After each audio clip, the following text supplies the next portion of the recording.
involved in this process very deeply, testify before this committee that has jurisdiction over their actions and their budgets.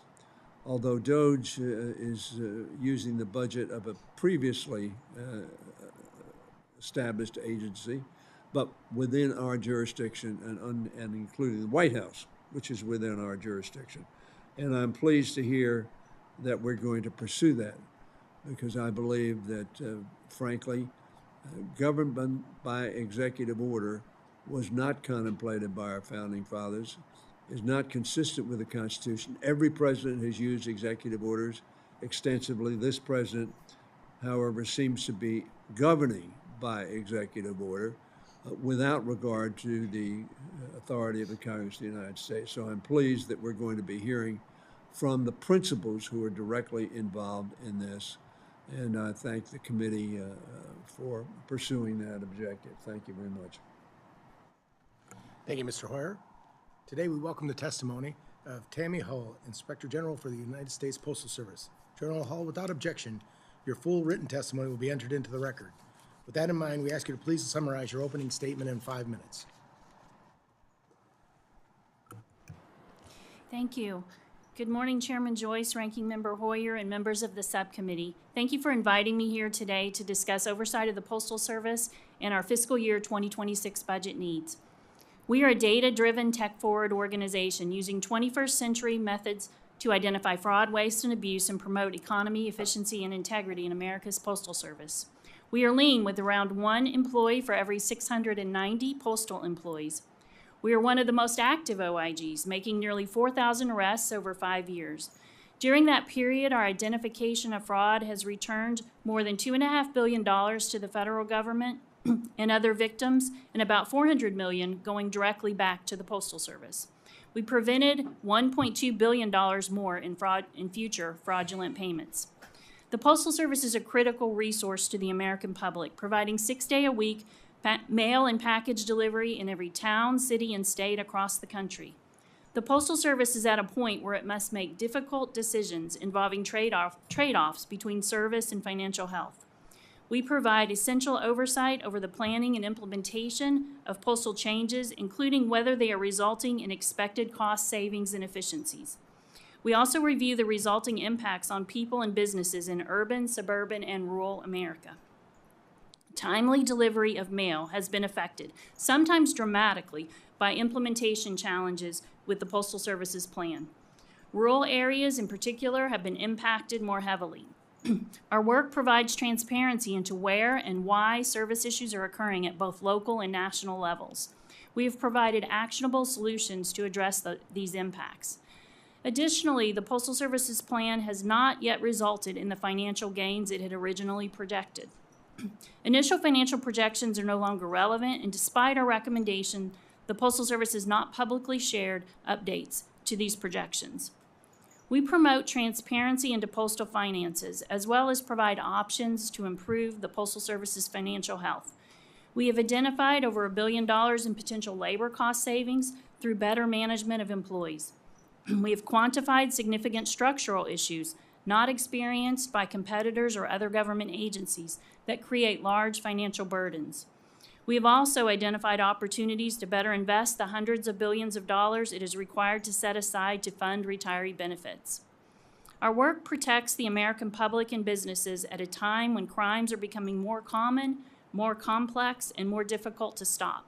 We are taking aggressive actions to identify and stop theft of checks and credit cards from the mail, including partnering with banks to create sophisticated analytical models that identify exactly where within a facility the mail is being stolen. We also protect the country from organized drug traffickers who collude with postal employees and use the mail to ship narcotics. Our investigations stop postal employees and healthcare providers from stealing hundreds of millions of taxpayer and ratepayer dollars through false workers' compensation claims. We are a proactive and responsive organization to the American public, to postal stakeholders, and to Congress. Our relatively flat budget has resulted in a loss of employees over time. We make the most of our limited resources by using sophisticated analytics to effectively allocate our budget and personnel. For example, we are beginning to leverage AI to organize millions of customer complaints, allowing us to quickly find where there may be delivery problems. Data insights also allow us to determine where our quick response teams should visit, where criminals are recruiting postal employees on social media sites, and where healthcare providers may be fraudulently charging the Postal Service. While data analytics and AI have allowed us to be more strategic and efficient, they have also highlighted how much more we could do.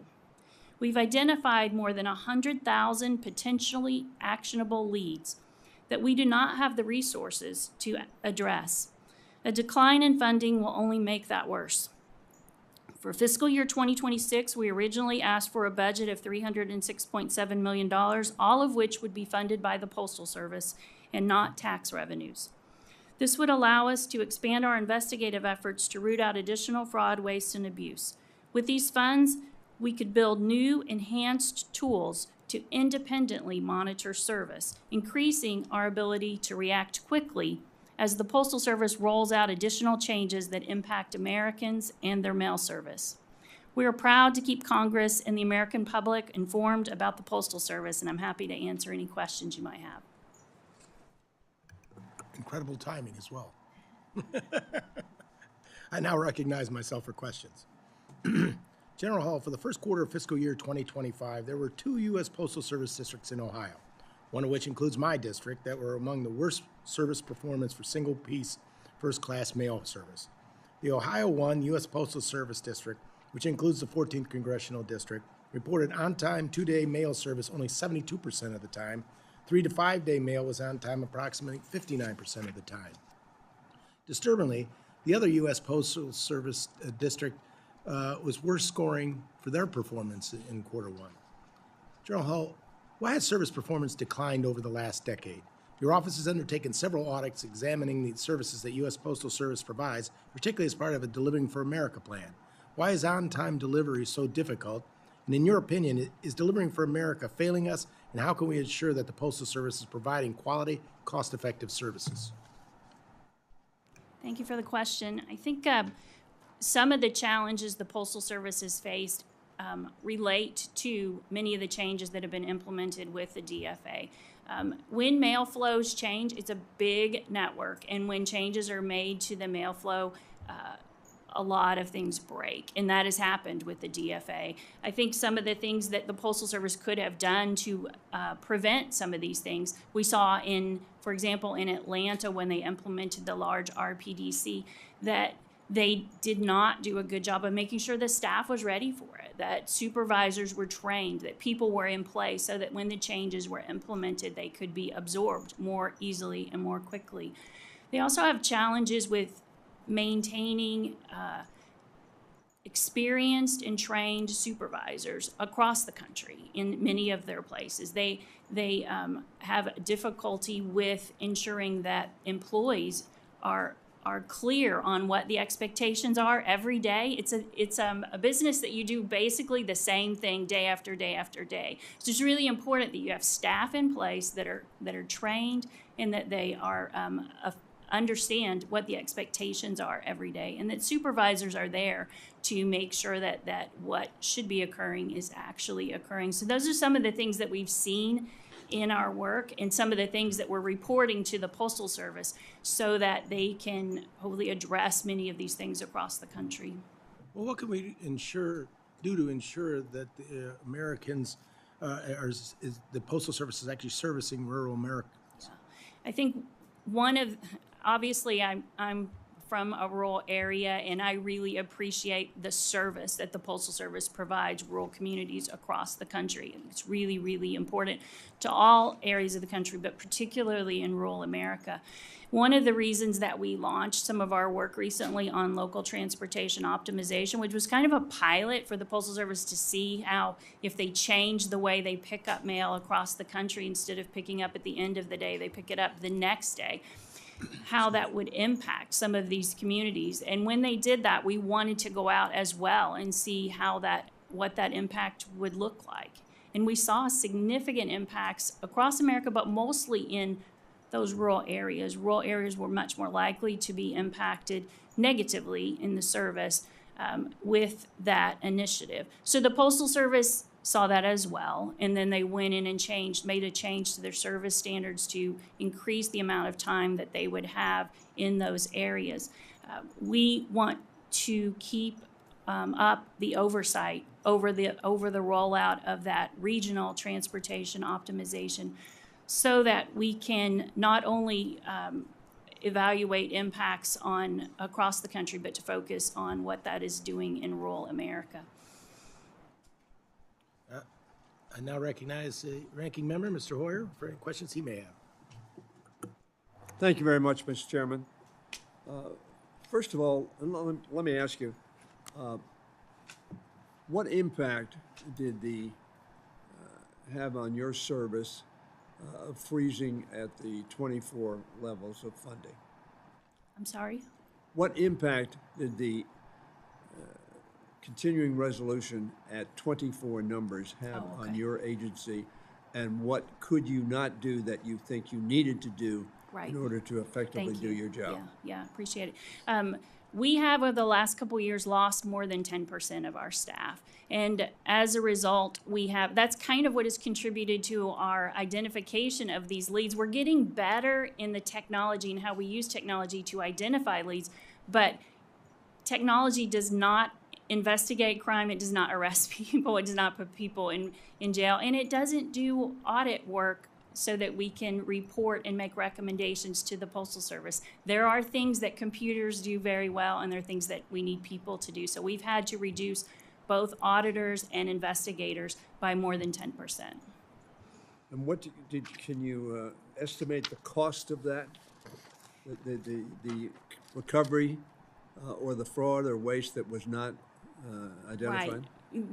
There's clearly an impact in that. We identify about $13 for every dollar that is spent on our budget. So there's a significant impact in that. I think we as an OIG are a little bit different than other IGs in that we have slightly more than half of our staff are in the investigative side, because the Postal Service has such a large employee population that move things of value across a network. There's lots of opportunity for mischief. And so there's impacts not just in identification of potential efficiencies. There's also significant implications on our ability to stop crime, shipment of narcotics, also theft of checks and credit cards in the mail. What was your total savings for the previous fiscal year from the investigations that you did? Yeah, we generally identify about $1 billion on the audit side a year, and then about $250 million or so in the investigative side, but we'll get you the specific numbers on that. Thank you for that. Last question would be, there's been discussion about privatizing the services of the Postal Service. Have you made an analysis of what the cost would be in terms of service if that should occur? Yeah. We recently issued a white paper, a research paper on where we looked at 25 posts around the world. And some of those posts have been partially or fully privatized. We wanted to kind of look at the implications of that, what it might mean for the Postal Service. And what we found as it relates to privatization is that it's a long road. It's not an easy thing to do, and it takes a long time for those that have been privatized. In fact, in the last 10 years, only one post in the world has been privatized. Most of the privatizations occurred much longer ago. The only post in the last 10 years that has been privatized is the Israeli post, which is much, much smaller, as you can imagine, than the Postal Service. The larger posts that have been privatized that we looked at, it took years to privatize. The service is different there than it is in many of the non-privatized posts. And some of the long-term large liabilities that the Postal Service is facing, some of those that were there in some of those other posts were moved to the government to be paid for before the privatization occurred, so that the post could be privatized. There's lots and lots. It's complicated, and if any of your staffs are interested in digging in deeper on that analysis, it's a really good paper, but it's very detailed. We'd love to sit down and talk with you all more about it. Thank you. Perhaps you could submit that for the record. Sure. Thank you. Thank you, Mr. Chairman. You're welcome, sir. The chair now recognizes the Congresswoman from Iowa, Ms. Simpson. Thank you to our chairman from Ohio, the great state, and our ranking member as well for holding this hearing. And thank you, Inspector General Hall, for coming to testify today. You know, I think it's absolutely critical that the American people can trust that their important documents, whether it's bills or just regular mail or election ballots, that those are getting from A to B safely and securely. And so I'm encouraged to hear more about your process in making sure that we are eliminating that fraud, waste, and abuse, and we are going after those bad actors. So that's what I want to start with, because last year, in response to some reports about missing mail from my district, and we had some inconclusive responses from USPS regarding that mail, I actually sent this letter to the Inspector General, Postmaster DeJoy, and then he actually referred that on to you. So I think that again, to instill that confidence in the US Postal Service, I think it's really important to understand how these concerns are handled once they reach your level. So what processes do you have in place for investigating reports like this of improper deliveries, missing mail, those sorts of things? Yeah, thank you for the question. We have some pretty sophisticated data analytics tools, and when we get a request, particularly a request from a member of Congress, we run that request through our data analytics tools to see if we can identify whether we see other activity by maybe a carrier in a postal facility or an employee in a plant, to see if other things of value are disappearing that we can connect to that. And then oftentimes we see that we may already be investigating an employee that in this kind of fits into an existing case. But if not, we can put it all together and then submit it to an agent to dig in deeper on. But just generally, our hotline is one of the most active hotlines in the IG community. We receive usually between 100,000 and 200,000 hotline complaints a year, sometimes more than that. I think last year we got almost 400,000 complaints. So there's a lot for us to look at. And so it's important for us to use artificial intelligence tools to analyze all of those complaints. That was going to be my next question. So you talk about all of those complaints. Are you seeing, does your technology allow you then to flag, okay, we've had 10 complaints about the same person? Yes. Or so it allows you to categorize that and then more accurately go after where you need to use your resources. It does. And one of the most exciting things that it has allowed us to do is to go back to closed cases that we've made over time, over the last 5 or 10 years, and identify what kinds of things make for a good mail theft investigation or make for a good healthcare fraud investigation. So, and then run that against the complaints, not just our hotline complaints, but also the complaints that come into the Postal Service. The Postal Service gets thousands of complaints every day, as you can imagine, from across the country. So we're able to evaluate the complaints the Postal Service has as well. And that's how we've identified, I mentioned 100,000 potentially actionable leads. We have used artificial intelligence and large language modeling to evaluate all of those complaints and identify the ones that look very, very similar to things we've already investigated and identified criminal activity on. And technology's been a very good tool for us. Well, and I mentioned obviously that, we got kind of a lackluster response from USPS, which is why we had to send this letter in the first place. So I guess my next question, knowing all that and knowing that's your process, have you taken what you've learned in some of these cases, and then how do you make those recommendations to USPS on how to improve processes and transparency, especially when it comes to missing mail? Because again, we asked them, our constituents were very concerned. I mean, people are sending their bills in and they're not getting paid, and that has real financial impact on their bottom line. Right. We do make recommendations to the Postal Service to address that, and we have a pretty good relationship with them. But as you can imagine, those complaints that you experienced in your district are happening all across the country.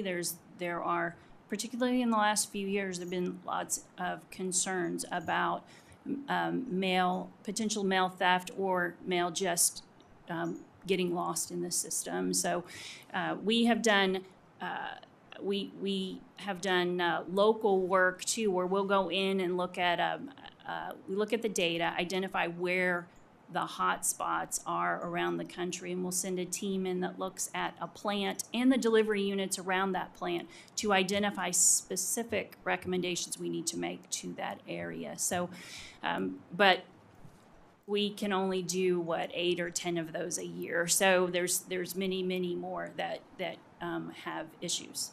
Well, if you can flag for us, and I'll wrap here, if you can flag for us how many of those investigations don't have, at what point you need more resources for those, and how many maybe are going by the wayside or continuing because you don't have that would be helpful. Sure. Thank you. Thank you. Thank you, Mr. Thank Chairman. you. Chair now recognizes the gentleman from Wisconsin, Mr. Pocan, for his 5 minutes. Thank you, Mr. Chairman. Appreciate it. Thank you for being with us. Excuse me. So I do want to ask on the LTO audit report. That we were one of the 2 experiments in the country, Wisconsin and Virginia. This is when the former Postmaster General, and I do have to admit I get in a little joy when I say former, about the Postmaster General. He said that when I talked about the problems that we've had with it, he said, well, the first rocket ship that went up blew up, which was not exactly the most satisfying answer I've had. But you did have an in-depth audit report that outlined a number of harmful effects. You concluded that the implementation of it in Wisconsin not only had a decrease in service, but in rural areas, even more of a decrease in service. I think the single-piece first-class 2-day mail declined for all but 1 week, and the 3 to 5 day performance declined every single week after implementation. So clearly the response by someone who's normal would have been to say we better reevaluate this before we go farther, and instead this is being expanded now nationwide, if I understand right. So I guess my questions are, can you talk a little more about what we learned on those harmful effects, and if this is going to be rolled out nationwide, which if I understand right, it is being rolled out, what's being done differently so that they also don't have rocket ships that blow up?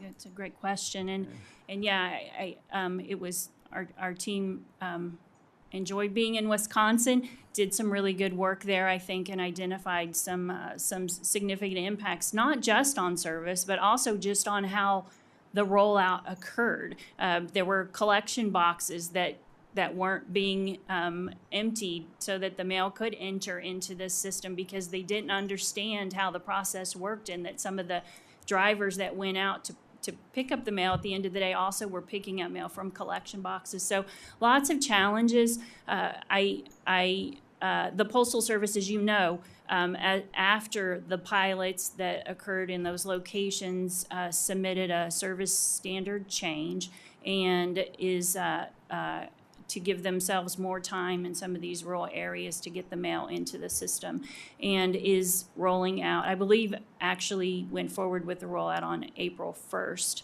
So we will be evaluating, our audit teams will be out there looking at the impact on rural areas and just on America in general to see how the rollout is occurring and whether or not, because the Postal Service, I think one of their arguments for it is that it's not going to delay beyond the 5 days. They have a 1 to 5 day standard. So if I can just stop you there. So sure. 24% of Wisconsin's affected by this rollout, and it sounds like you're saying they understand there's going to be delays in mail. We sent something recently from Madison to Milwaukee. It took 3 weeks to be delivered. Now, yeah. So, and it's our mail. So actually I know it happened, as opposed to, sometimes you get the stories from folks. But we also had the processing facility consolidation that also was paused. I'm not sure if it's restarted again, but, has that been restarted? And is there anything that we can do to unbreak what Postmaster DeJoy broke by doing that consolidation? Because our service, not just from the LTO rollout, but because of the processing center rollout, has really deteriorated in Wisconsin.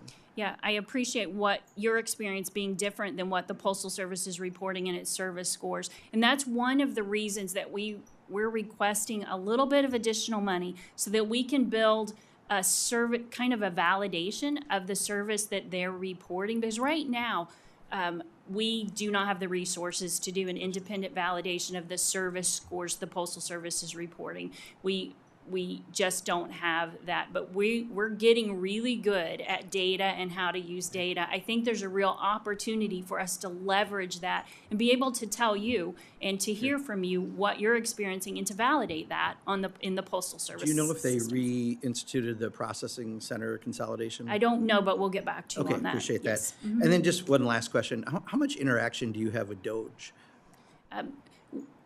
Not a lot. We had one meeting with the Doge employees that were at the Postal Service. And what was that meeting about? It was just a kind of an introductory meeting with them, kind of so that we could share a bit of what we do as in our office. Yeah, and who came from Doge? There were 2 Doge employees that are at the Postal Could you get Service. us the names of those folks? And if you have it, the contacts, because as a member of Congress, there's no email or phone number on the Doge website. We called using our congressional liaison contacts, had no luck.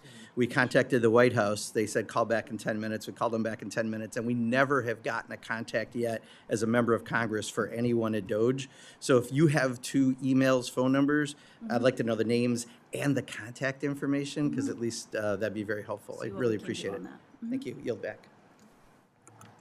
Chair now recognizes the gentleman from North Carolina for 5 minutes of questionings. Any, Mr. Evers? All right. Thank you, Mr. Chair. Ms. Hull, thanks for being with us today. As concisely as you can, would you tell us what is the job description of the Inspector General of the United States Postal Service? It's a great 30 question. seconds or less. 30 seconds or less. Yeah, to provide oversight of the Postal Service to promote integrity in the postal system. And am I to assume that that position is independent of the Postal Service? Yes. Who decides to hire the Inspector General? I'm Yeah. looking for your direct report. Yeah, at the Postal Service, it's different in the Postal Service than it is in some agencies, but at the Postal Service, the Inspector General is hired by the independent governors on the Board of Governors. And just recently, it's a little nuanced because 2 or 3 years ago, we also became the overseers of the Postal Regulatory Commission. And so the commissioners on the Postal Regulatory Commission are now also involved in the hiring process. I was already the Inspector General at the Postal Service, so they were not involved when I was originally selected, but they would be involved in the future. And so these boards or entities that you're describing is responsible for your hire, are they part of the Postal Service? They're like a board of directors over the Postal Service, I guess so, yes. Who do you report to directly? As in the Inspector General, I have the responsibility to keep the head of the agency and Congress fully and currently informed. So we mostly connect in the Congress with the oversight committees and then with the Board of Governors. So just an observation, more for this panel, I think, than for you, is I'm not detecting independence. When I think of an Inspector General, my vision is that is the auditor of an entity, someone who is totally severed from the decisions, the process, and as a public servant, I take a lot more confidence in knowing that who we have overseeing and reporting back to Congress is really independent of the decision makers, the people that would hire that individual. The thing that cued me into this was Ms. Hull's opening statement. She used the words "we" and "our" probably about 50 times. That doesn't indicate to me independence. Nothing against you at all. I'm not criticizing you. I'm just wondering if we've got the right structure, particularly with an entity that's costing taxpayers so much money. And so that's a great big red flag here. And also, I have to observe the number of times that you requested funds. Probably at least 3 times in this testimony, I heard you say, we're asking for a number of funds. So I just suggest to the panel that doesn't reek of independence. And I think that if we really want a more efficient government, the folks that we have overseeing it and reporting back to Congress should truly be independent. And so I'm hoping that, that we can pursue this in some manner. My last question is really, because the talk is that the United States Postal Service is not funded by the taxpayer, that it somewhat stands independent. But when I look at the fact that we've got losses year after year, those losses have to be backfilled by capital from somewhere. So could you describe to this panel what are the source of funds for operating capital in the years where we run deficits? Yeah, that's a great question. The Postal Service is very cash-oriented business, as you can imagine. The long-term liabilities are very significant for the Postal Service. So in many cases, when the Postal Service runs a deficit, it is not contributing to some of those long-term liabilities, like some of the retirement fund liabilities they are not making the contributions to those that they would make if they did not run a loss. So that's the short answer. There's a longer answer, and we can get back to you and your staff. And I would love to talk to your staff more about that independence thing as well. So, thank you, Mr. Chair. I yield. Thank you, Mr. Edwards. Now recognize the gentlewoman from Washington, Mrs. Glusenkamp. Thank you, Mr. Chairman. Brave attempt at Glusenkamp. We're doing great. My name's Marie. Glad to meet you. So my background, we used to run an auto repair shop, and one of the things that you know about if you're working in, have you ever heard of the term Kia boys?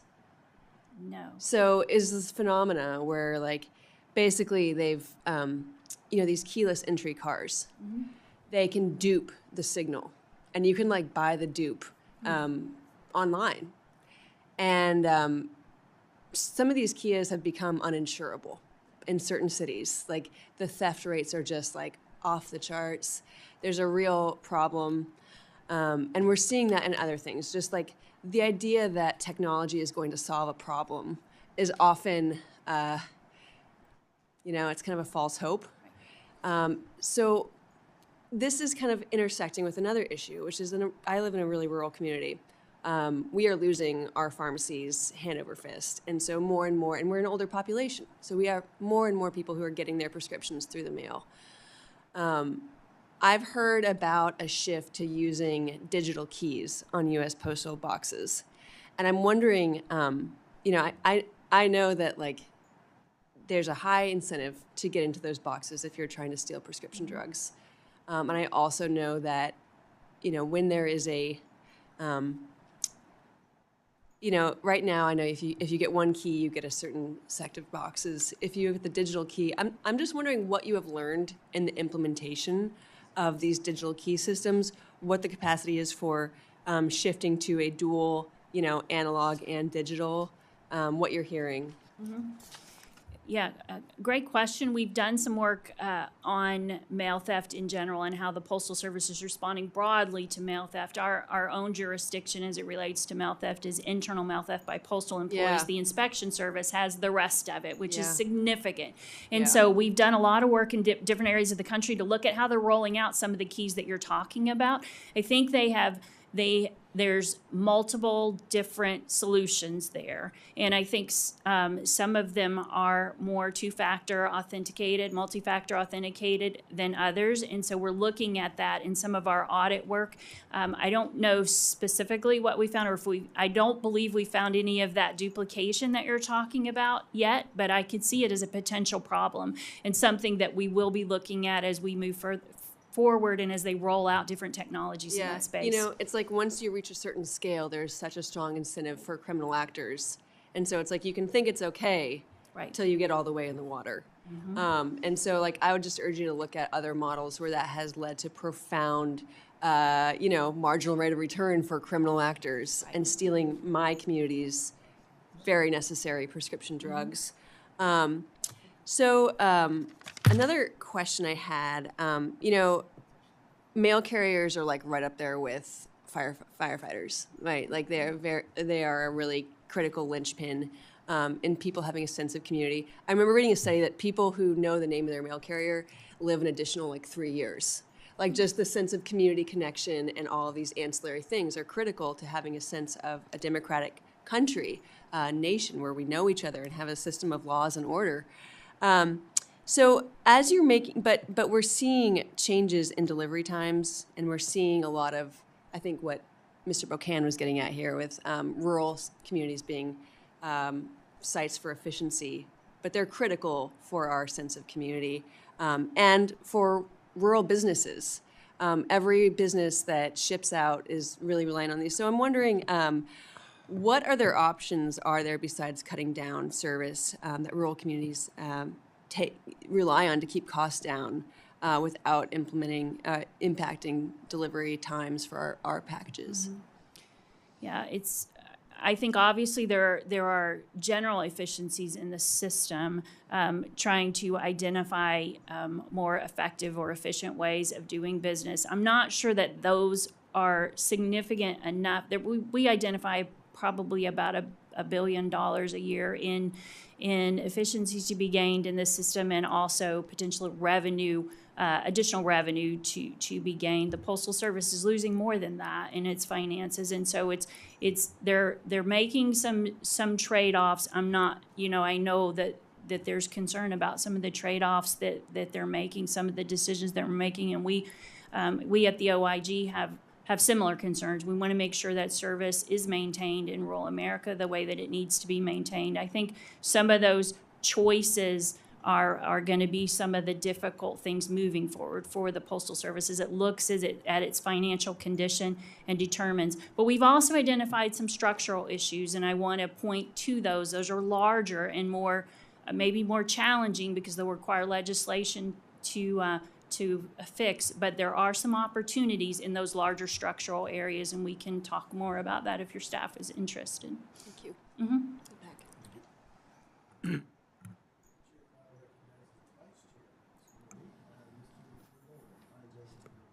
Thank you, Mr. Joyce. I appreciate that welcomed introduction. It's my job on this side of the aisle to back cleanup for us. I'm the fourth person to go here. We've talked about a couple of different important issues, and I appreciate you being with us today.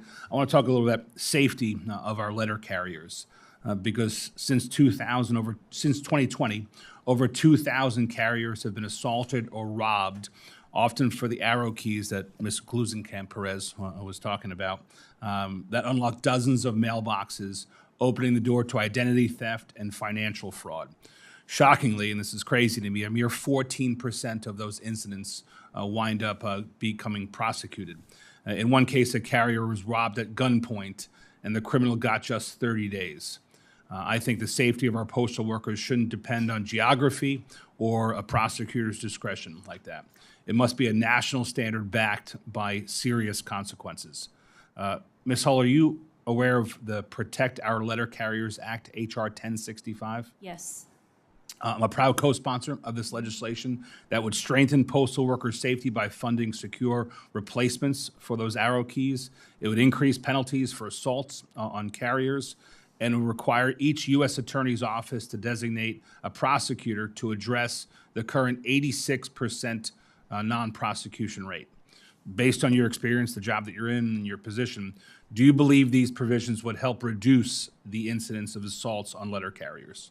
It seems that they would. I don't, I haven't analyzed the legislation to that level, but we have big concerns as well. We have more than half of our staff is law enforcement, and we work with the inspection service on many of the cases that we start. Oftentimes, we're not sure at the beginning of a case whether it's an external or an internal or both that have collaborated on committing criminal activity. So we're supportive of the inspection service and in its efforts to prosecute these cases. Great. I'm a little biased. I sponsor the legislation, so I think it will help.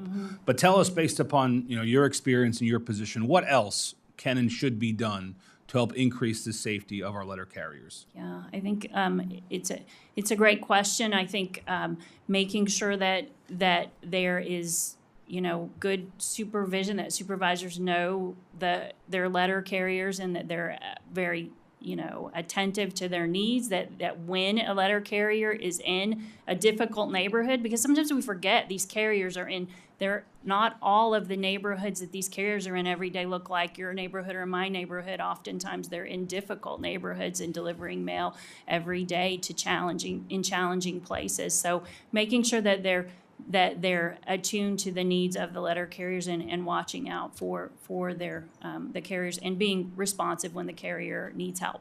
Great. In my 2 minutes left, I just want to shift gears a little bit to a more local issue. And the post offices throughout the nation are quite often cornerstones of our communities. But I have a frustrating thing going on in my district. About 2 years ago, on about May 26th of 2023, the post office in Sound Beach announced what they called a temporary closure 2 years ago for what they called structural repairs. And yet, despite them labeling it as temporary, that closure still exists today. For those 2 years, nearly 9,000 residents have been left without access to essential postal services and have been forced to go to a neighboring township, Miller Place, just to pick up their mail. I've repeatedly tried to work with some of your colleagues in the Postal Service to clearly, I'm talking about the management level, I'm not talking about the letter carriers who are hard at work every day. The management folks have blown us off for the last couple of years, just throwing bureaucracy at us. And I think that the Sound Beach case is a clear example of what happens when the Postal Service ignores its duty to serve the public. Mr. Hoyer talked about the roots being in the Constitution. Article 1, Section 8, Clause 7 gave Congress the opportunity to establish a post office, and it rightfully did. But by having essentially a closure of the post office that they're dismissing as temporary, but really seems to the community as permanent, is quite frustrating. So my question to you is, what does temporary mean in the post office with respect to a closure? Is it a day? Is it a week? Is it a month? Is it a year? Or is it just an excuse to deny customer service? We've done some work in this space in the past, and I don't know the last report that we issued in this area because it's something that comes up relatively frequently. So I don't know the answer on the definition the Postal Service uses for temporary, but I do know the problem that you express is not just in your district, it's in other places across the country. And it's something that we will look back into the work that we've done, and if there's a need to go back in and look at that again to see what the Postal Service is doing with these temporary closures, we will get with your staff and talk more about it. We'd be happy to, because I know it's a concern that happens frequently. If you'll indulge me, Mr. Chairman, you as the Inspector General oversee fraud issues, right? Mm-hmm. What's the definition of fraud, basically? Fraud is, this is probably not the dictionary definition, but it's taking money that doesn't belong to you. With the intent to deceive. It's Yes. doing something with the intent to deceive in order to get a gain. Yeah. I think that telling our customers this is a temporary closure, is an element of fraud. They're not telling the truth. They intend to save money by keeping services low, reduced, or even zero. And I think it's fraudulent. I think your office can look into that. We can look into it. I Thank yield, you. Chairman. Chair now recognizes a gentleman from Georgia, Mr. Bishop, for any questions he may have for 5 minutes. Thank you very much. I was looking at the Postal Regulatory Commission's advisory opinion, and it made a number of recommendations. Can you comment on the extent to which the Postal Service has acted on those recommendations? I probably am not the best person to answer that question. I don't know what they have done in response to the advisory opinion, except for the fact that they went ahead and rolled out the change on April the 1st. And the advisory opinion actually suggested that it was not ready for rollout. Right. And of course, it identified a number of deficiencies in modeling and et cetera. You mentioned that there had been some consultations with your office with DOJ, And I understand that I know that on January 13th, the Postal Service announced a voluntary early retirement program in an effort to reduce its workforce by an additional 10,000 people. And apparently in 2021, they shedded about 30,000 employees. As the Inspector General, do you feel that, or does your office feel that it was wise to make staffing reductions of that scale without regard for the existing local resources and the needs? And could a reduction in the workforce of this size aggravate the already identified delayed mail and inefficient delivery problems experienced by the Postal Service? I imagine that it could. I also think that the Postal Service is a massive organization, and it's hiring thousands of people every year and letting thousands of people go every year. So it just depends on where those people are reduced from. If those locations are ones where they're already understaffed, then obviously it will have a significant impact. But it also could be absorbed because of the size of the employee population. It just depends on where that occurs. But you're also in hiring the new people, and can you tell me, is there a net one-to-one replacement in people who are leaving and those who are coming in? I don't know the answer to that, and I doubt that there. Is that within the scope of your work? Yes, and we've done some work on hiring at the Postal Service and identified challenges in the hiring process and identified many times where employee availability is a contributor to service issues.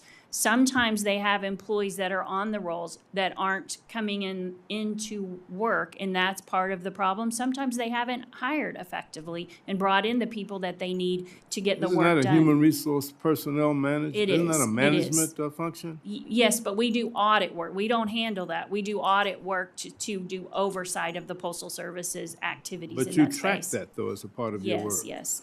And I know that I have experienced, and my constituents complain to me constantly that they go to post offices and they don't have enough workers there to accommodate their needs. Right. They have to wait, or sometimes the post offices in some of my rural communities don't even open because they don't have enough personnel in the event that there's a sickness or an accident that the post office. So, I mean, where do we go from here? And what is the impact of your recommendations and the Commission's recommendations on the Postal Service? And was it really a good decision for Congress to take away the real oversight that Congress had previously in running and overseeing the Postal Service? When I first came to Congress, I was on the Post Office and Civil Service Committee. And we had the Postmaster General in frequently talking about these matters. But once congressional direct oversight was removed, it appears to me that the service was degraded and it has constantly gone down. I think my time is about expired, so if you have a comment on that, I'd appreciate it. Thank you. Yeah, we will continue. I think we just finished some work in your district as well, looking at service in Georgia, and we will continue to issue reports in that area to shed light on where some of these problems occur and to make recommendations for the Postal Service to address some of the staffing challenges that they face. Thank you very much. Now recognize the gentleman from Maryland, Mr. Ivey. Thank you, Mr. Chairman. Just to sort of pick up on that line of questioning from Mr. Bishop and Mr. Loloda, I mean, I get to the same letters apparently they do from people who are, unable to get into the post office during the hours it's supposed to be open. It's not staffed sufficiently or just closed entirely. And my district is fairly densely populated. This letter I just got a little while ago is from a town called Laurel. It's about, 10 miles from here or something like that, fairly heavily populated. I will say, I've been hearing about these same kind of concerns for a while too, and all the way back to when I was a staffer in the 80s here in Congress. And I guess I'm not understanding, and I appreciate your answers on this, but I guess I'm not really hearing how we actually are going to fix the problem or what steps the Postal Service is going to take, hopefully sooner rather than later, to address these concerns. I mean, what are the immediate steps that are going to be taken in the short run to address this? I appreciate the question. I am the Inspector General for the Postal Service, so I can't answer for them on what steps they're going to take to address these issues, but we will continue to make recommendations and to hold them accountable to the degree that we can in our work to address some of these concerns. Fair enough, but as the auditor, you've taken a look at steps that have been taken Right, previously. right. Have there been steps that have been taken recently that have been effective and would lead you to recommend going forward, you ought to take these steps to address this problem? Yeah, there is one thing that the Postal Service has done in the last probably 3 or 4 years is they have reduced the time to hire. And so they're getting people on board more quickly. One of the challenges with that is that sometimes the people that come on board don't have a good sense of what the job is all about. And they arrive and they don't stick. They don't last. Retention is a challenge for many of these employees. So we issued a report on hiring and found that. We said that the reduction of time to hire is good, but you have to pair it up with the interview process, or at least an ability for the candidate to experience what they're getting themselves into. Fair enough. I got to move to my next set of questions, but if you could, supply whatever additional comments on that, that would be appreciated.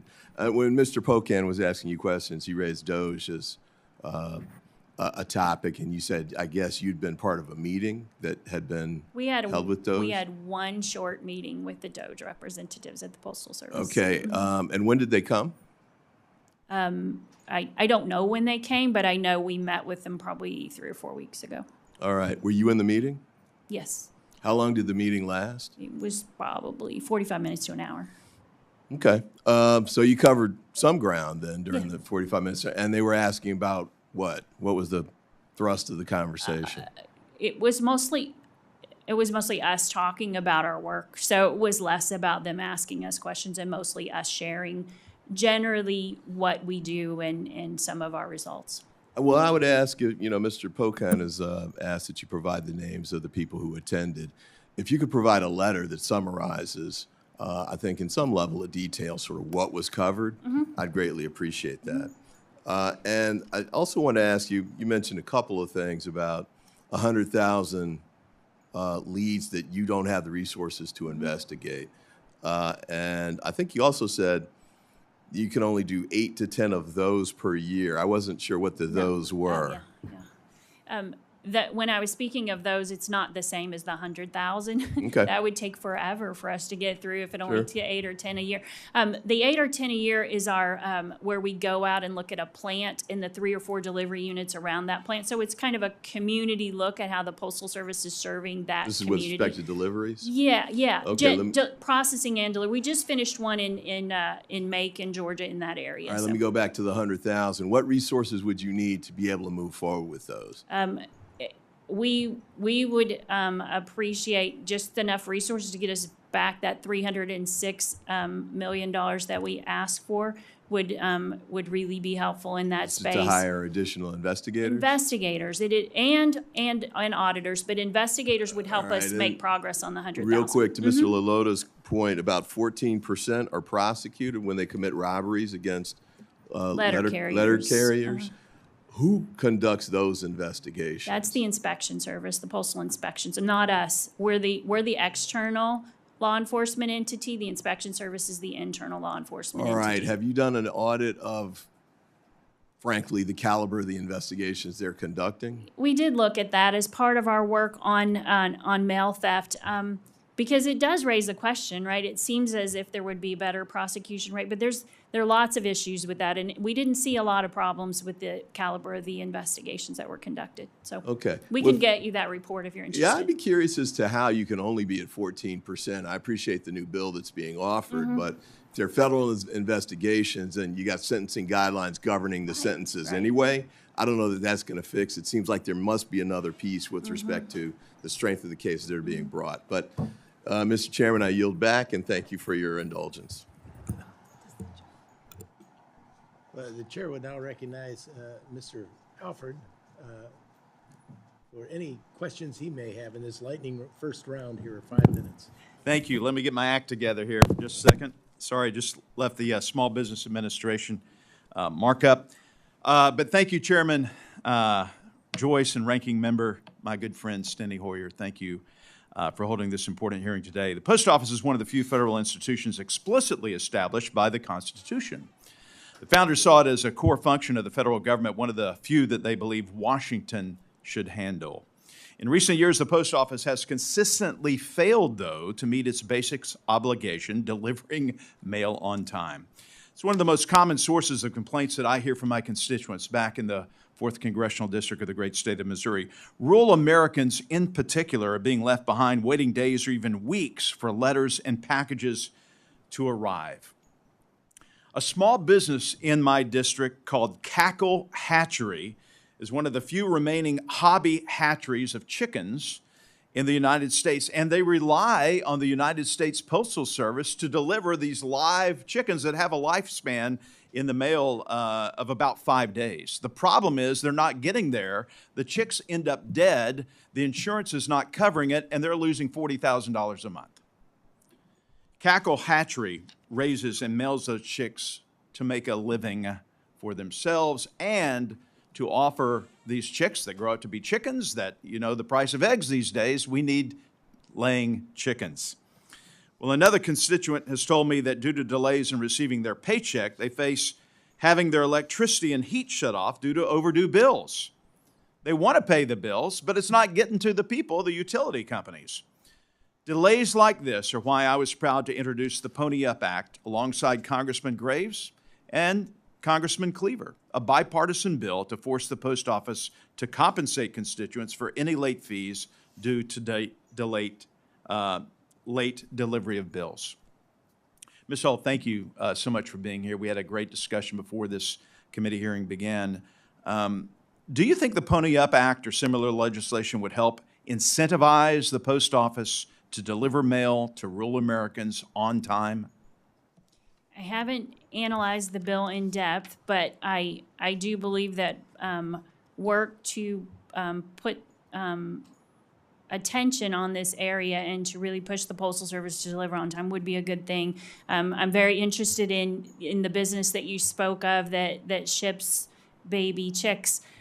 We're in the middle of doing an audit right now on the shipment of the Postal Service, and because they do, we call it shipment of lives in the mail. And so we've never looked at that as part of our OIG work. And so we thought that would be a really good area for us to look at, because the Postal Service is the only logistics entity that ships baby chicks, things like that in the mail. So that I'm not sure we've spoken with your constituent. We've spoken to others in the business, so maybe we could reach out to you and talk with them about their experience. I will facilitate that for you, and love for you to come down and visit. It's a great operation there in our district.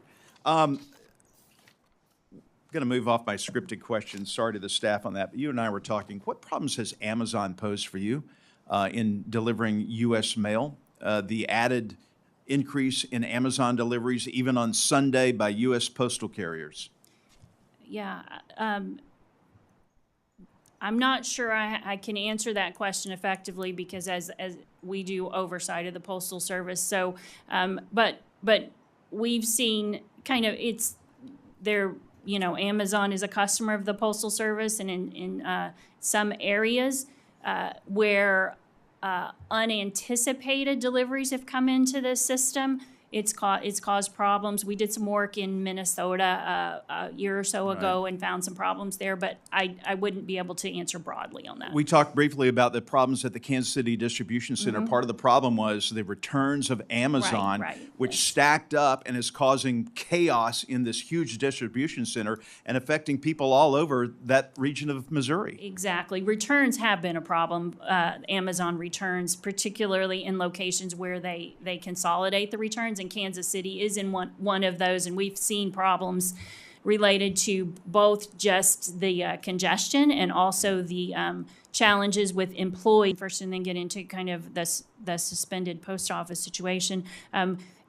Generally, when we're deciding where to go and look in those local projects, we look mostly at service level data. We look at how the community is being served in the service scores, whether there are routes that are not being delivered, things like that. We haven't, I don't believe, incorporated post office suspensions into that. That might be a good thing for us to incorporate. But to get to your question about the post offices in North Carolina, that's something that I will take back and we'll see. We have done, as I told Congressman Mr. LaLota, that we have done work on post office suspensions in the past. I don't know how long it has been, but we'll go back and look to see if that's something that we should do again, and if so, we'll incorporate the work there. We did go during the election process because the hurricane came through right, I think in October, September, late September, October. We did go out and look to see how the post offices in your district were handling that, because there were some concerns about voting by mail and how that was going to be impacted. So we did do some visits there in that election cycle, but it's something that we could go back and revisit. I'll just say thank you. I'm definitely going to have my staff follow back up with you, but because it was 7 months ago that we were hit by this storm, and we still got post offices that are not operable. Folks are getting impatient, and they deserve the service that they had before. So thank you. Thank you, Mr. Edwards. Now recognize Mr. Alford. You've done very well here. You got in. Now you're getting 2 lightning rounds in. No, I love it. Thank you. Appreciate that. I love having the second round. We can dig a little bit deeper. And thank you, General Hall, for, again.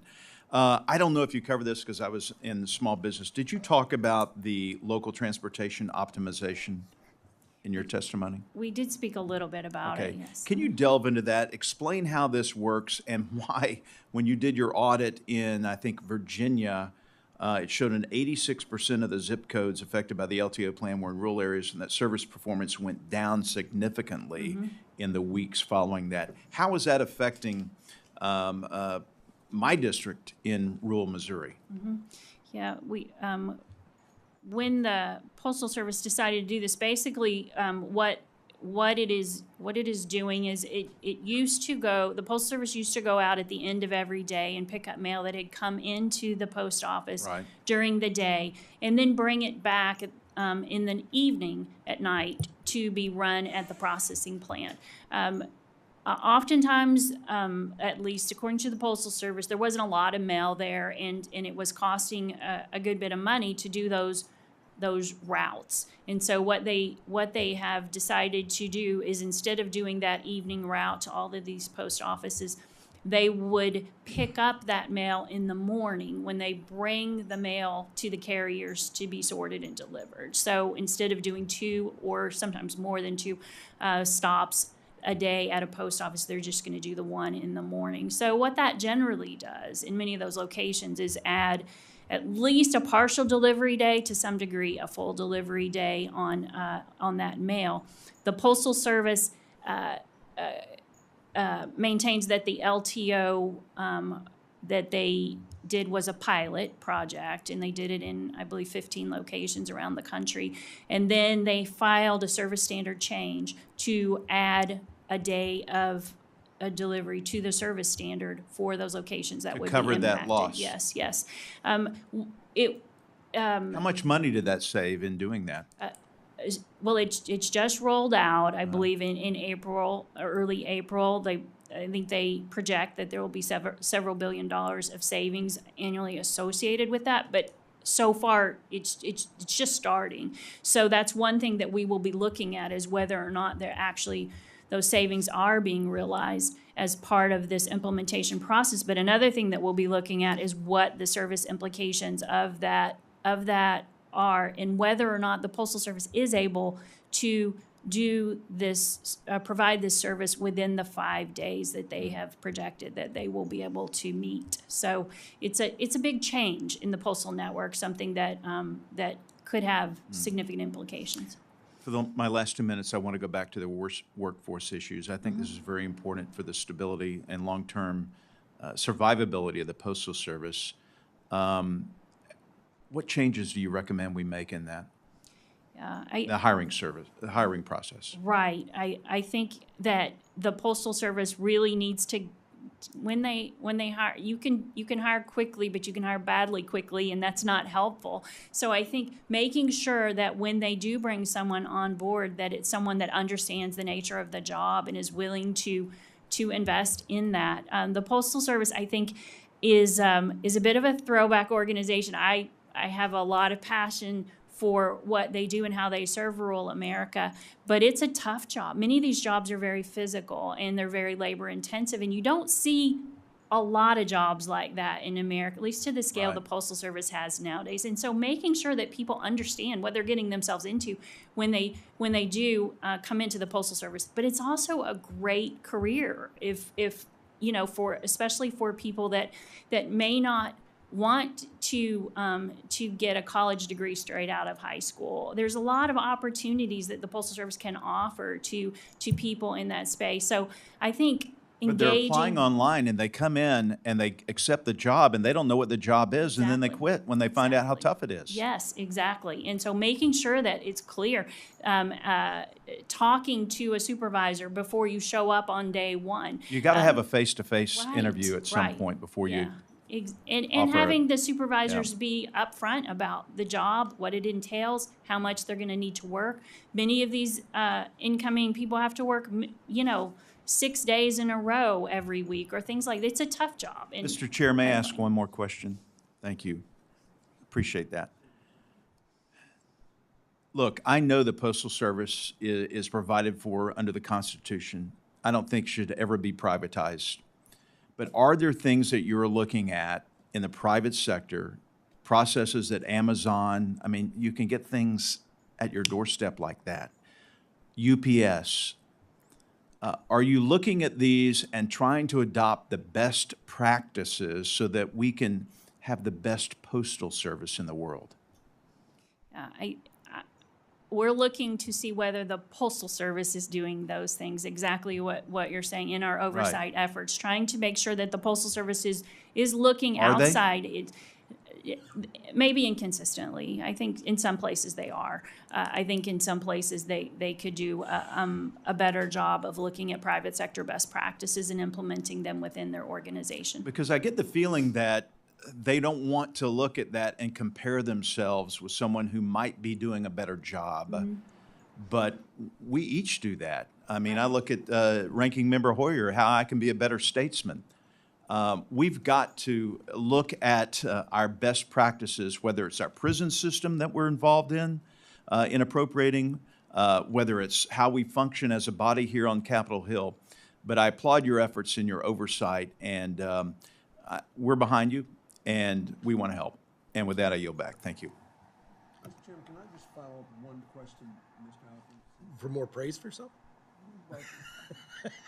I appreciate it. He and I became good friends on travel this last week, and we hadn't known each other very well. And I urge everybody in the Congress to travel with one another and leave the shores where we're sort of line up against one another and go when we're Americans representing our country overseas. And it was a delightful effort to get to know Mr. Alford better and look forward to working with him. And you, Mr. Chairman, of course. Let me ask you something. Has there been an assessment of the postal services of the international community? And if so, where do we rank? it depends on what the metric is, but yes, we've done some good research work in that space, looking at where the Postal Service fits in the postal community, international postal community, and depending on what you're particularly interested in, we have lots of work in that space that we would love to share. But it is service is one thing, price is another thing. How there's lots of ways to look at the posts and how they compare against each other.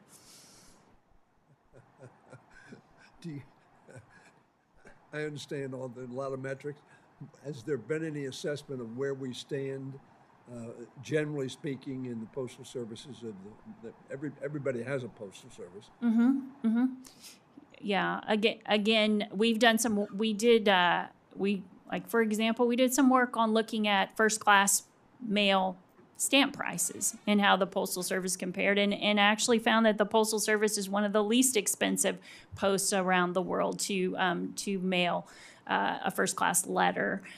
We've also the work that I spoke of earlier on the privatization or the structure thing is the most recent work we've done in that space to look at how the Postal Service compares structurally, financially, what are the universal service obligations that are required for each of the posts. It's a very interesting paper and gets into a lot of what you're talking about.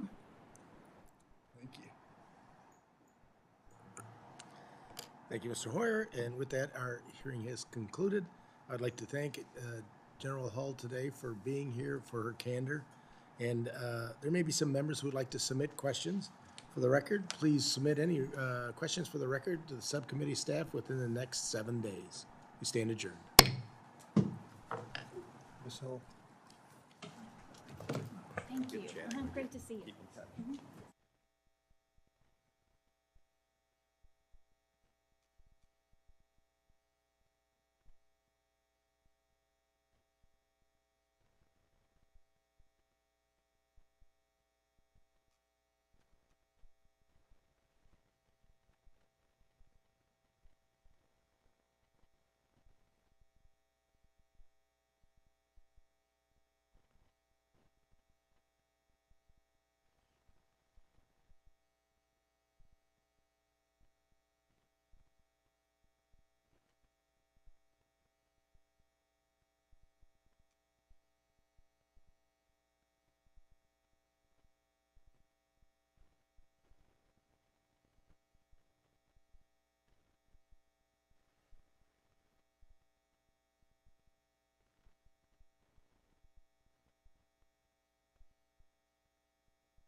to Arizona to see what was happening with the biggest chip company in the world.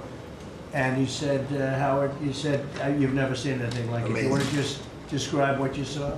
So they're investing $165 billion in 1,100 acres in Arizona, and they're building the highest tech chip manufacturing, semiconductors, and 4,000 employees. You know, American tradecraft, right? Technicians doing every kind of work. The classic foundation of America is building it. They have 14,000 people. They're expecting 40,000 people to build the rest of their plants and to employ 20,000 people for the rest of time. This is all driven. You never saw a site like that. And this is all driven by your tariff policies. No chance this be happening without it. It's going to be about 40% of the chip market from that one section, and this is the biggest chip maker. They have 99% of the market. They come from Taiwan, and unlike the CHIP Act, which was done by Biden, where they hand everybody billions of dollars, the thing they don't need is money. They got plenty of money. What they need is an incentive to come in, and the tariffs, they're building because of the tariffs. If without the tariffs, and I like to say they're building because of November 5th, the election, and the tariffs, but I'm going to be a little more blunt. They're building because of the tariffs, and November 5th gave them the tariffs. So it's amazing when you look. And these are not companies that go out and say, well, we're going to build, we have to go get our financing. Let's go. Like we would, in New York, everybody would look, you know, you get a building site, and then you'd look around for money, you'd look around for financing for 6 months, you get your financing. You'd build your building, the market would be good, you'd make money, the market would be bad, it wouldn't be so pretty, you'd have to negotiate, pop, pop, pop. This is different. These people have so much money, they don't know what to do. I asked Howard, did they finance it? No, they do it through cash. And they say that site, and they just started, you know, they just announced it like a month ago, and they've already started. He said, I've never seen a site like it so big. So, you know, you're talking about essentially a $50 billion building. Now, if you build a warehouse for $50 million, that's a big warehouse, Scott. But a $50 billion building, that's a lot. They're building the electric, they've become a utility, and I'm giving them the right to become. They're going to build their own electric, they're going to build their own electricity, which they need tremendous amounts of electricity. They're going to build it themselves. Anything they have left over, they'll hook that into the grid. But the grid is old and they're unreliable and bad things can happen to grids. I said, if you want, you can hook into the grid, but that's a little bit risky. Or you can build your own electricity and become your own utility. And they, I think in all cases, are deciding to do that. So it's very exciting, and we have a lot of things going. We took over on January 20th. These are quarterly reports. We took over on January 20th. The tariffs haven't kicked in yet. I know that, and I don't want this to happen, but I know that China is doing very poorly right now. I just saw some reports coming out, and I don't want that to happen to China. I like the president a lot, President Xi. I don't want it to happen. I was actually saddened to hear it, but they are getting absolutely hammered in China. And, you know, they're sending boats, the biggest boats in the world, carrying cargo like nobody's ever seen before. These are the biggest boats in the world, biggest cargo ships in the world. And they're coming and they're turning around in the Pacific Ocean. They're doing a big U-turn and going back because they don't want the goods, because 145% tariff. But at a certain point, I hope we're going to make a deal with China. We're talking to China, but their factories are closing all over China because we're not taking their product. We don't want their product unless they're going to be fair with us. And that includes intellectual property and other things. There are a lot of things far beyond just buy, sell. So we'll see what happens. But, you know, I was not, because somebody said, well, were you happy? I said, I am not happy. I want China to do well. I want every country to do well. But they have to treat us fairly also. So with that, I think we're going to maybe go around, and we have some letters where the secretaries and people around the table are making statements about how they're doing and what's happening. And I could start with Pete on the left, because he's my least controversial person. They don't know how good he is. So we'll go around the table and you can hear it. And these are cabinet meetings where they're very open and transparent. And I can guarantee you Biden didn't do this. He didn't do this. Go ahead, Pete. Well, Mr. President, I think we're controversial because we're over the target. And like so many things, Mr. President, you inherited a demoralized military that couldn't recruit, that was perceived as weak after what happened in Afghanistan and elsewhere because of Joe Biden. And what we have seen since your election and the inauguration has been nothing short of a recruiting renaissance. Decades, it hasn't been decades since we've seen this kind of recruiting in the Army, the Navy, the Marine Corps, the Air Force. The men and women of America want to join the United States military led by President Donald Trump. And the police, by the way. Absolutely. And fire. I always mention the fire, but the police and fire, likewise are, I mean, they have waiting lists now, and 6 months ago was a disaster. Truly historic. We can barely absorb the volume and retention as well. Men and women in the military who don't want to get out now that they have a real commander-in-chief. We're reinforcing standards. We're going to be fit, not fat, in our formations. We welcome back all the COVID, the folks who were forced out because of the COVID mandate. We've ripped wokeness out of the military, sir, DEI, trans, and it's Fort Benning and Fort Bragg again at the DOD. We're rebuilding the military, sir. The Golden Dome is well underway. F-47, reassuring allies and deterring enemies. We found nearly $6 billion in DOGE savings that we're going to reinvest, including $50 billion from the Biden administration focused on things like climate that have nothing to do with lethality and warfighting. And we will have, as you said, sir, the first $1 trillion budget that we plan to spend wisely on behalf of our warfighters. From day one, sir, we've gotten helped get 100% operational control of the border, come alongside DHS and CBP. We've got 11,000 troops on the border who now, because of the new national defense area, sir, can help detain illegals at the border and hand them over to CBP. It used to be if you saw camouflage on the border, they could hold binoculars, and that's it. Now we can detain and assist, and we're going to get 100% operational control of that border. Our NATO allies know they have to step up. The Houthis in the Middle East are feeling the weight of American power, and we're deterring communist China. So because of your leadership, sir, I believe we're making the military great again. And I thank you. Thank you very much. Thank you. Howard? So I have the pleasure of running the Investment Accelerator, which gets to recruit these companies. And you've never seen anything like the companies committed to building in America. Technology companies have committed over $2.5 trillion to build in America based on your tariffs, right? Sovereign countries all backing, the whole Middle East and all these countries backing their sovereign wealth funds. They all want to invest in America, and they're coming in, again, over $3 trillion committed. So just those two topics, you're at $5.5 trillion, and then you've got the whole pharma industry knows it's got to come home because America pays for all the drugs of the world. So the pharmaceuticals have to come home, right? Autos coming home, industrials coming home. So, you know, we've got to train, and your great Secretary of Labor together and Secretary of Education together, we're going to train the workforce to build America. It's unbelievable. We've got so much, as I travel around, the attention on the Trump Gold Card. I mean, it makes me very popular. Last night, I was out to dinner, and someone came up and said, can I buy 10? And how do I buy 10? And I'm like, it's pretty good. It's $50 million for dinner. So, you know, I was paying for my dinner. The External Revenue Service, right? You've got the tariffs and the hundreds and hundreds of billions of dollars coming in to build the External Revenue Service. That our objective, of course, is to replace the Internal Revenue Service and let those outside countries trading with us, let them pay their fair share to America. And then, of course, you got rid of de minimis. And what happened is these foreign countries were sending in little packages for free and knocking out our mom and pop businesses across America. You put an end to it, and you're going to rebuild the mom and pop and the small business of America. You're their president, and I'm proud to support you. It's very important. De minimis. It's a big deal.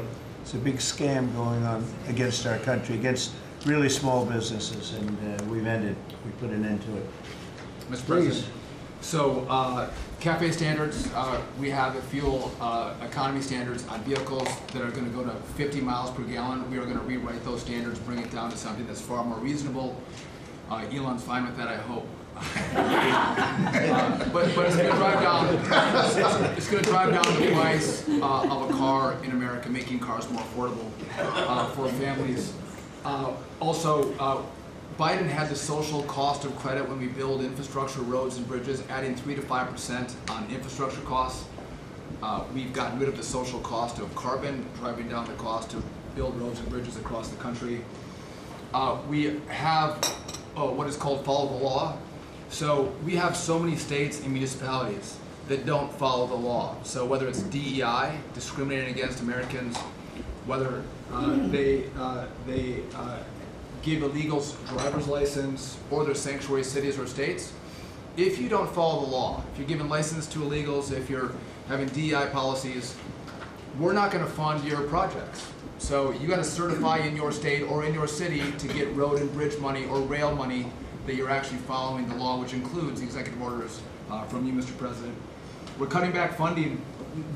We send research money, Mr. President, to universities to do research on more equitable and sustainable transportation systems.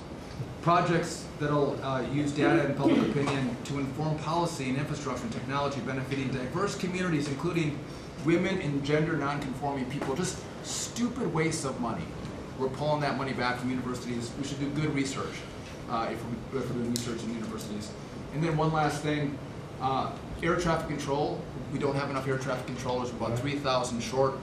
We're working on an agreement with the union, so when controllers become retirement eligible, we're going to cut a deal to try to get them to stay longer, stay in the tower.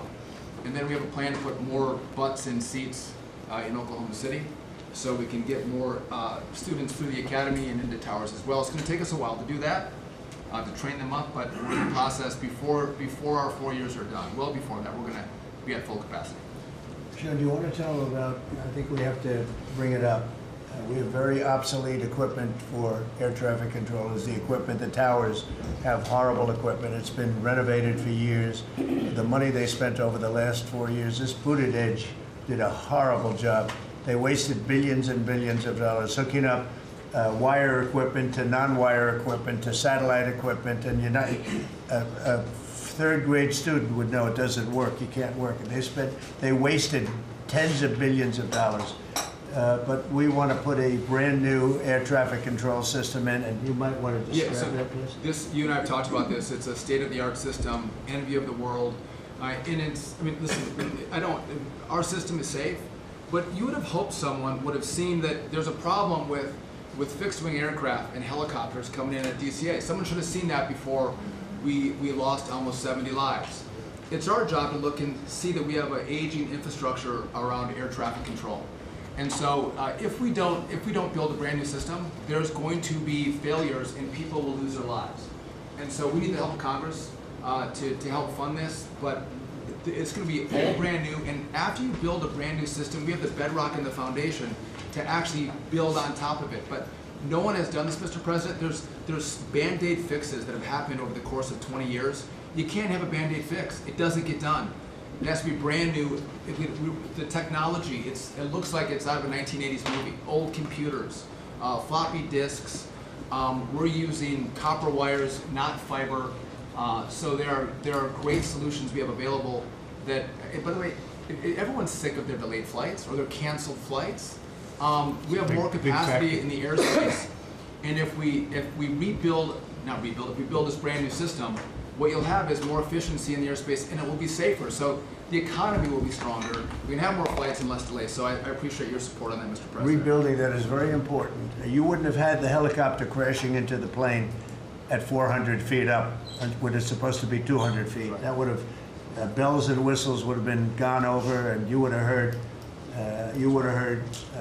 the screaming equipment saying there's a problem coming up in 15 seconds. You got to do something about it right now. And it would have also sent the word right into the helicopter, because I guess you'll be doing the full report on that, but it was pretty obvious what happened. And there was supposed to be at 200 feet, there were 400 feet, and a terrible thing. And that wouldn't have happened if we had the right equipment. If we had the right equipment, you would have heard bells and whistles going off, and it would have alerted them long before that would have happened. 2 minutes before, they would have had a lot of time.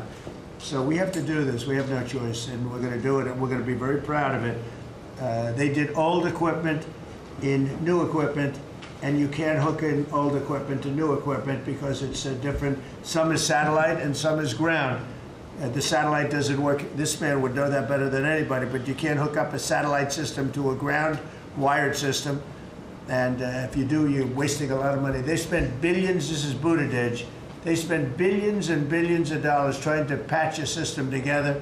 They had hundreds of different contractors, and the contractors were all fighting with each other. We're gonna have one great big contractor, like the great big beautiful bill, which is going along very well. I guess I like great big beautiful, but we're gonna have one great big beautiful contractor, whether it's maybe Raytheon, maybe IBM, maybe it could be any one of 4 or 5 different groups, but you put one in charge. They're very big, very powerful monetarily, and they give you a guarantee, and they hook up everything. They do every single thing. So they're responsible for the digging of the ditches and the fiber and every single element. And it's one system that's hooked in. It's not all these hodgepodge systems that don't work together, and it's just a shame.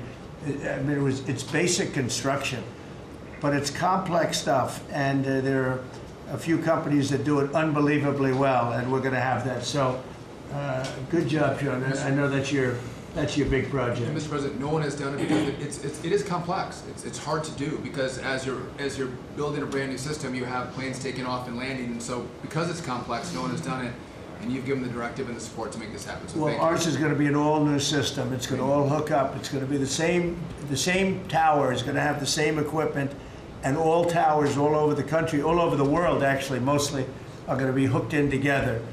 And when there's a problem, when planes are too close, you will hear a sound that's very ear-shattering, and I've heard it, and it's amazing.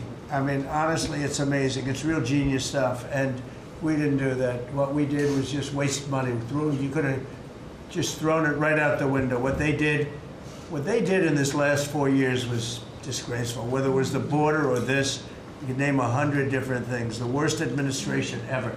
Okay. Thank you, Mr. President. Thank you. And Mr. President. Secretary, thank you. Yeah, Mr. President, thank you. And I think one of the things that I want people to understand about the VA is we're part of the national security interests you have, and you've laid the groundwork for that. It's leadership and making sure that with the Secretary of Defense and myself, we take care of veterans on 2 ends, one when they come in and one when they serve and have earned the benefits that we have. And one of the things is if we're not doing our job on our end, then the recruitment and all goes down on the other end because we have a full spectrum. That's what leadership is about. What we found, and speaking the last 4 years, is we found an administration that wanted to throw money and people at problems, but they didn't want to put leadership in it. They just put money and people at it, and we saw wait times stay the same. We saw issues of suicide rates, death by suicide, not change. We saw a homelessness issue barely go down. We saw disability claims skyrocket. When you took place, over 250,000 back dislodged, which we're already bringing down almost 40,000 so far just in the last couple of months. But we've also put back what you, and I was in Congress when this happened, and I was glad to see it. The Mission Act is back front and center at the VA. We're actually doing community care. We're actually giving the veteran the choice that they've earned and they deserve, whether they can get their VA care inside our facilities or in the community. It's their choice. It's VA care. We're going to give them the highest quality care wherever they want to go. Also, we're expanding out options for treatments and others for those that are new. We're experimenting and looking at new counseling ideas, all new drug techniques that we can help with PTSD, TBI, the things that are affecting our veterans right now. But also, we've taken the leadership to take people and bring them back into work where they're actually communicating. They're back in our offices. We put thousands of people back in. We're processing more claims daily than we were in the last little bit, hit 1 million before has ever happened, and we're actually bringing it down. And I've actually taken our deputy secretary, and he is actually handling a strike force now to bring down that disability claim, plus our regular work that we're having done. We've also taken almost $300+ million and taken it out of contracts that we've all heard about so far. We were doing contracts for meeting notes and PowerPoints, and if our folks didn't know how to do meeting notes and PowerPoints, go online and learn yourself. We're not going to pay for it anymore. And we took $360 million and put it back into community care and also our health records management system that we have. We've opened 6 new facilities just in the last little bit so all the media who wants to talk about how we're hurting healthcare, we just opened 6 new facilities. By the way, thank you, you're welcome. As we go from that, we continue. We've also took $11.6 billion in ceiling values of contracts and terminated that we did not need, resulting in significant cost avoidance for the future, but also still maintaining the ability to take care of our patients and also our disability benefits. We've also gotten unity again. We did away with $14 million in DEI spending. We've ended gender dysphoria treatments. We phased that out. all directed, the savings from that go to paralyzed veterans and amputees. We've also continued to work toward, as you've, in anti-Semitism and also anti-Christian bias that we saw. The biggest thing though, Mr. President, I want to state, is you told me when you said for me to take this job, you said take care of my veterans. Well, we've done something in taking that step forward. The veteran is back first at the VA. The VA is not about itself anymore. We're not a self-feeding animal. It's about a service organization that takes care of one of the best that we have, and that's our veterans. And that one, Mr. President, we're just getting started. Thank you, Doug. How are you doing with the suicide rates? We're getting, it's tough, Mr. President. That's something that we're looking at. This is something that we've had $588 million has been spent over the last, especially 4 or 5 years to be prevention, and yet the numbers stay at 17 or 21, wherever you want to have it. We're now opening that back up, taking in nonprofits. We're bringing in others who have things that are actually looking at. I've worked with Secretary Kennedy and others on the idea of we're opening up the possibility of psychedelic treatment and others that give us an opportunity. We got to research it, make sure it's good, but it's opening up that possibility. And I think, again, veterans are understanding now that we're putting them first. When I go to these hospitals, they're actually coming up saying thanks. We're back in where we need to be, and we're seeing a workforce development. So suicide is going to come down. It's also going to take some transition stuff that your Secretary of Defense has been very helpful on. We've got to transfer them out of the military so they come to us better, but we're working on that. Good, very good. Thank you. Jameson? Mr. President, it may come as a surprise, but this has been the busiest 100 days. In history. By the way, in history. You know, this is the biggest deal ever done. If you sold IBM, ExxonMobil, and 5 other companies together, it's peanuts compared to what we're doing. This is the biggest deal ever done financially in the history of the world. And I think we're doing great. You're going to see some big, big results. Go ahead. And I'll just say something that Secretary Duffy said in his context, that because it's complex, no one has done it. So this is something, a reordering of global trade that hasn't happened since the end of World War II. And it's long overdue because we've seen manufacturing offshore under the old global trading system. When the net result of the global trading system is that all the manufacturing goes to Asia and other places, that's a system you have to replace. Right. That's what you're doing. They said you wouldn't be able to do global tariffs. We did it.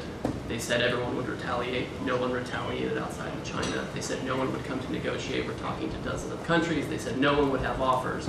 We have dozens of written offers. We have lots of countries in this week.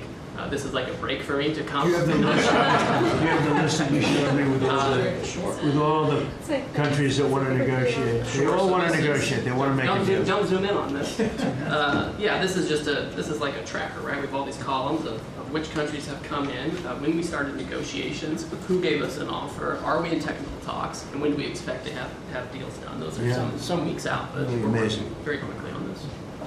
Thank you, Jameson. You're going to have a lot of fun for the next 3 weeks. Fun. It will be fun. Michael, you have anything? Mr. President, the last 4 years, the world experienced a total lack of zero leadership under Biden, and then we've had 100 days of your leadership with respect, with strength, starting with they'll be all hell to pay if you don't let our people go. Dozens, over 40 Americans have come home under your leadership.